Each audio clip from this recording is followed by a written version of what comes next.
Everybody wants London. Alix Owen. Before you know it, you're aging. And in the confusion of it all, he'd let his toenails grow too long. He used to be, what, maybe good looking? Now his skin was blotchy, dry, and he had dark crescents under his eyes. It seemed not that long ago that he was a teenager, but he plucked a grey hair from his head yesterday. His back ached. The heavy satchel that hung every day from work to home had lowered his shoulder.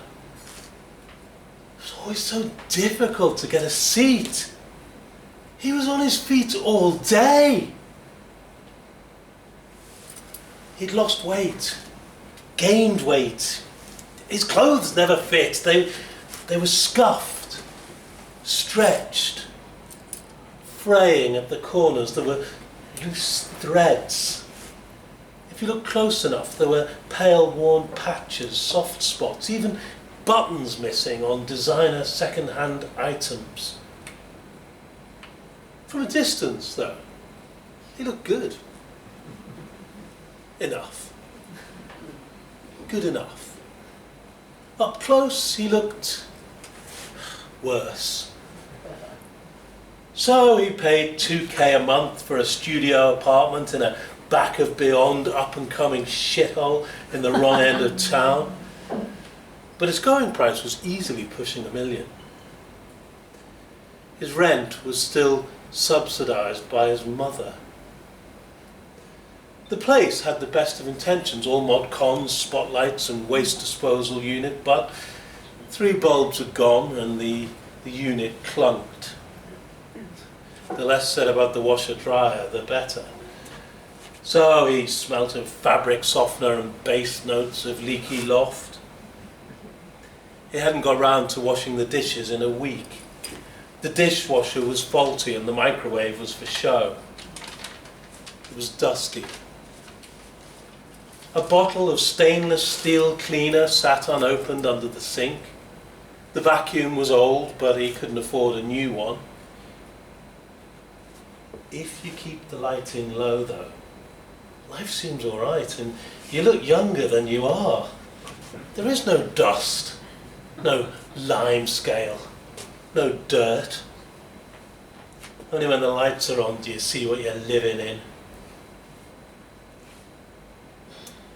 Flowers, as they die, have a very distinctive smell.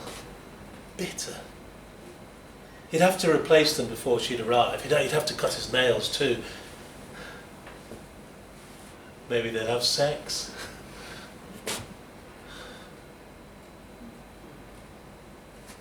The thought exhausted him.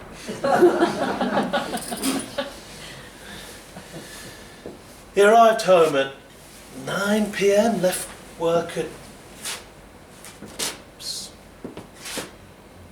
7. He showered and changed into a freshly unironed shirt, faintly yellowing at the underarms. She was due at 10. It was a good thing to serve at such an hour on a Friday. Crudités? Canapés? Nibbles? It wasn't a function, for God's sake. It wasn't a convention. It was just a reunion of 2 friends back from her round-the-world tour, which had taken 6 months and cost as many thousands. Perhaps he could throw on some nachos. It was 9:45 p.m. Not enough time to remove socks and cut nails and run downstairs for wine and nibbles. He'd have to choose. In the shop across the road, he sidled along a selection of white wines, discreetly examining the cheapest bottles to the distant soundtrack of the self-service. There was a Pinot Grigio for under £10. Good. A Spanish table wine for less than 5. Oh dearie, hey, I hadn't sung that low.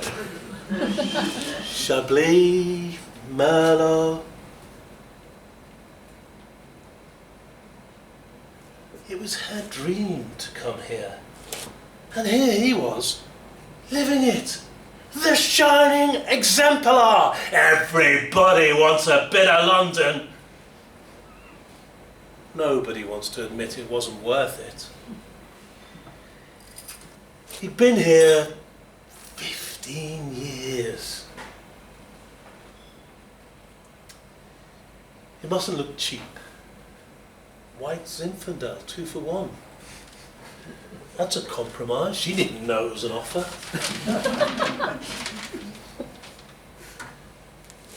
Next door was a wine shop with a specialist selection. For the sake of fairness, he'd have to have a look at what they had in there as well. That seemed the right thing to do when one had guests to dinner, to nibbles, whatever. Yes. He'd like to be one of those people who bought his wine from a local boutique. It was candle-lit and full of sofas. Industrial chic, fat pipes overhead, wooden beams that looked as though they'd give you a splinter.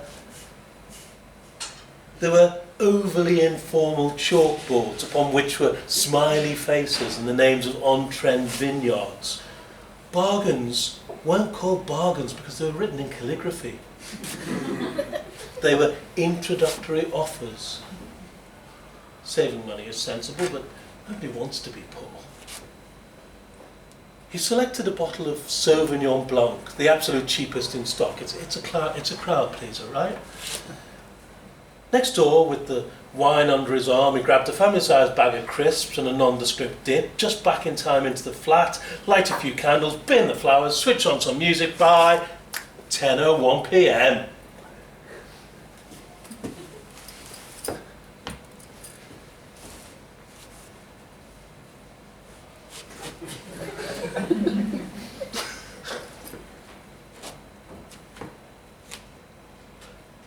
He didn't want to open the wine before she arrived. So he had a glass of sharp, tannic white that had been souring in the fridge for 3 weeks and was starting to smell like the expensive cologne he sprayed so liberally on his neck that it formed tears and rivulets down his skin.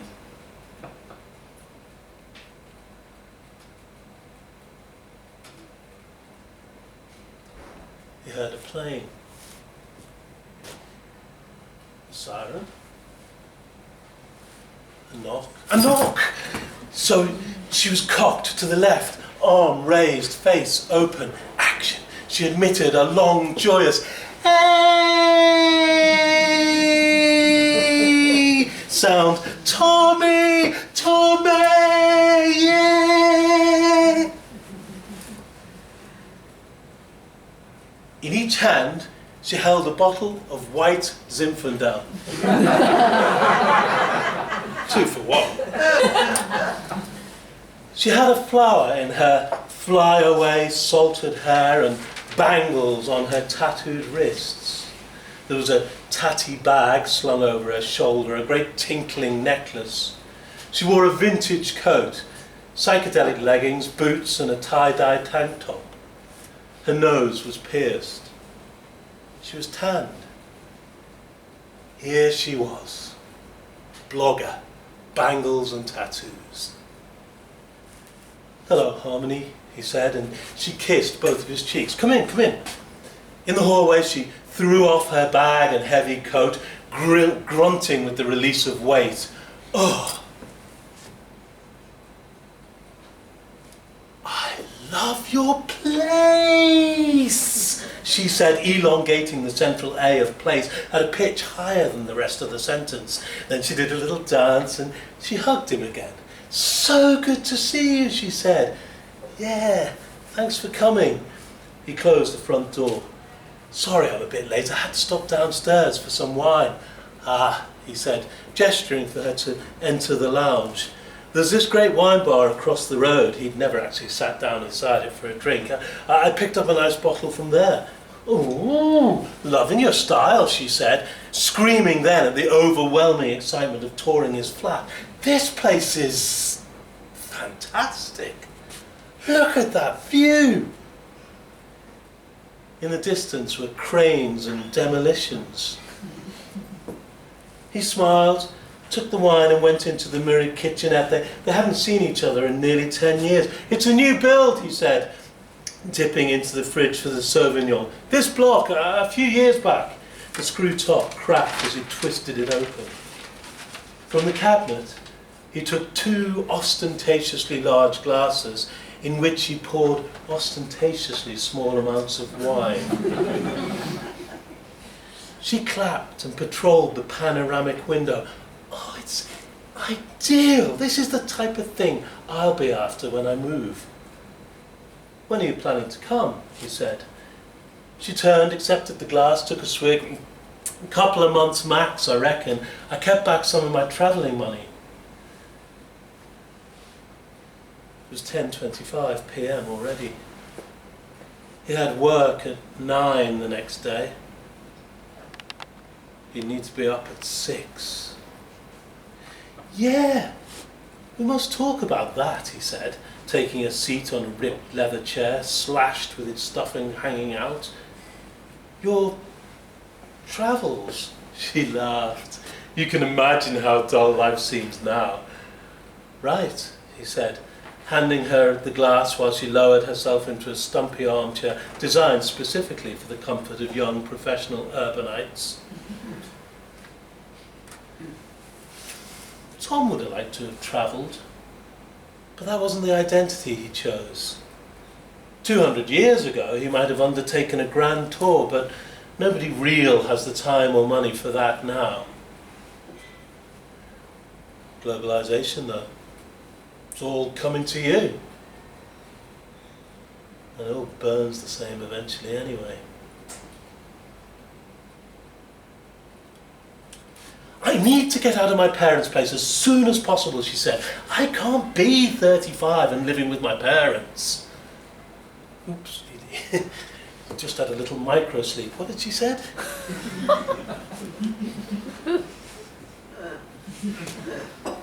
"Right, definitely," he offered. "I've looked online at a few places, but nothing concrete yet." She sipped her wine. "Anyhow, how are you? What's been happening?" "You look well." He raised an eyebrow. Candlelight. He wondered what she really thought. Maybe this performance was all just to hide her shock at seeing a once wild and popular boy having turned into a tired and average man. "I'm well. I am well," he said, smiling. "Everything's good here." "How's work?" "Oh, yeah, it's going really well, yeah. You've been working since you got back, or picked up a couple of shifts here and there, nothing major, bit of pocket money. Been spending a bit of time on my painting, putting them on the blog, sold a few exotic things, just free-flowing, being at one with my thoughts and memories about my time away, things like that, challenging our perceptions of race and culture." "Sounds great," he said. "Yeah," she said. "When I was away, I spent some time with a Tibetan monk, and he taught me how to really zen out, reach a place of peace and higher consciousness." Tom thought about the 3 hours he spent on the train every day, everybody loudly silent, each in a meditative state, reading, sleeping, thinking, using this empty time as a private, personal gift. And in some ways it was just the type he didn't really want but didn't have a receipt for. He could see Harmony now as she was when he first met her, as an impetuous and uncomplicated 20-something, a fluorescent beauty, whimsical, quizzical, curious. She was going to be an actress. She was going to be a painter. She was going to be a singer. They had been hungry for knowledge, learned nothing, and left starving. She turned into none of those things. He answered her questions. How are things? How's the family? What are your plans? But he gave flat and uninteresting answers. Things are fine. The family's good. No plans yet. He listened to her stories, the monasteries, the colours, the food. But he found them distant and tiring.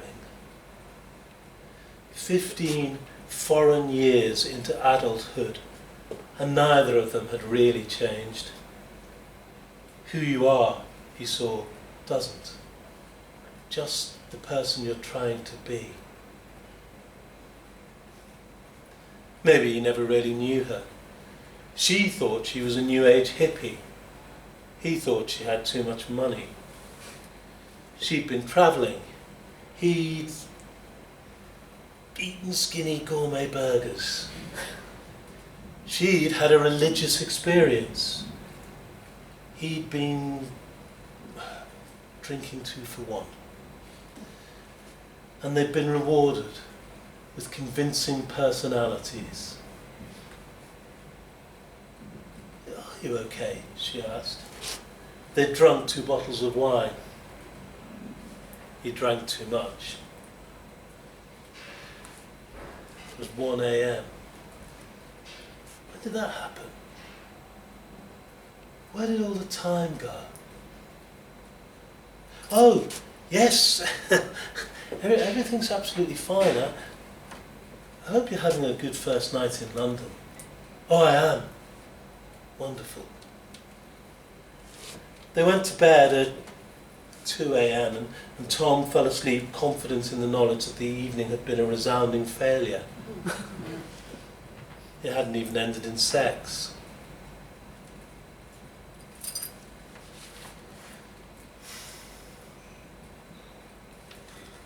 Birds and traffic. He looked at the clock and it was 5:59 a.m. There was enough time to stare at the ceiling before the grinning ditty of his alarm began. Snooze. He needed more time. But there wasn't any.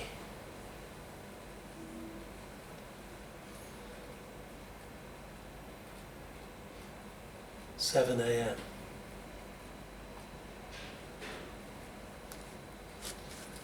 7:10 a.m. He would no longer be in time for work.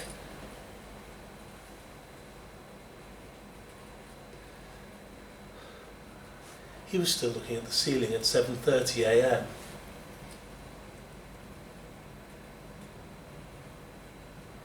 "8 a.m.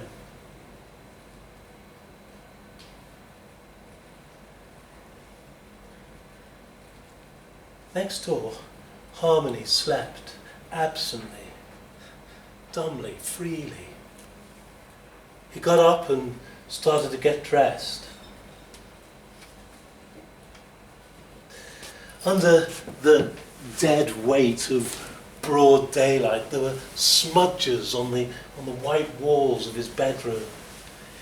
He didn't know how they got there, but suddenly he didn't care. He thought of Harmony and how much she loved the flat. It seemed only right then that since she loved it that much, since she really loved it that much, she should have it. Yes! And he walked, barefoot, out into the morning,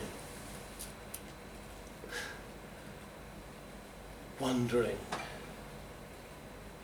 who I'd pretend to be next.